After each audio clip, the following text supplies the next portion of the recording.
অবিলম্বে মুখের ছবি ছাড়া ফিঙ্গারপ্রিন্টের মাধ্যমে এনআইডি কার্ড চাই। মহিলা কর্মী দ্বারা ফিঙ্গারপ্রিন্টের ব্যবস্থা বাধ্যতামূলক চাই। সম্পত্তির অধিকার, স্বামীর সম্পত্তির অধিকার এবং আমাদের বাচ্চাদের স্কুল কলেজে ভর্তির অধিকার, সেটাই তো পর্দানশীল নারীরা পাচ্ছে না। আমি কেন একটা পুরুষকে আমার মুখ দেখাবো যেটা কিনা আমার পর্দার অন্তর্ভুক্ত? এখানে হচ্ছে মেয়েটা দেখানোর কারণে তার একটা গুণা, সে বেপর্দা হচ্ছে। এখন আমরা যখন ছবি তুলবো, আমাদের মুখটাও দেখাবো, ছবিও তুলবো, তখন কিন্তু আমরা মহিলারা দুইটা গুণায় গুণাগার। একটা আল্লাহ পাক ওনার সাথে শিখ করতেছে, আর একটা হইতেছে এই বেপর্দা যে হচ্ছে, আমার মুখ যে খোলা হচ্ছে, এটার কারণে আমি কিন্তু গুণাগার হয়ে যাইতেছি। আমার কিন্তু সেই কারণে কবিরা গুনাহ হইতেছে। বিগত 16 বছর যাবৎ যে সমস্ত সাবেক ইসি কর্মকর্তা পর্দানশীল নারীদের মানবাধিকার হরণ করেছে, তাদের বিচারের আওতায় আনা। 2, পর্দানশীল নারীদের ধর্মীয় ও প্রাইভেসি অধিকার অক্ষুণ্ণ রেখেই অবিলম্বে এনআইডি প্রদান করা।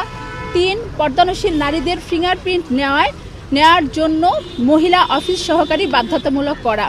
এবং এই দাবির পক্ষে আমাদের মূল বক্তব্য হচ্ছে, জাতীয় নির্বাচন কমিশন উক্ত দাবিসমূহ আগামী 1 সপ্তাহের মধ্যেই পূরণের আশ্বাস দিবেন এবং দ্রুত বাস্তবায়নের উদ্যোগ নেবেন।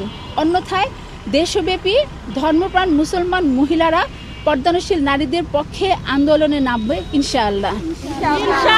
দিয়েছি এবং তিনি আমাদের এই স্মারকলিপিটা চিফ ইলেকশন কমিশনার ওনার কাছে পৌঁছে দিবেন বলেছেন এবং ওনারা আমাদের বিষয়টা বিশেষ গুরুত্বের সাথে ওনাদের যে মিটিং আছে সেখানে ওনারা উপস্থাপন করবেন, যেন পর্দানশীল নারীদেরকে একটা বিশেষ ব্যবস্থা দেওয়া হয়, সেই বিষয়ে ওনারা আলোচনা করবেন।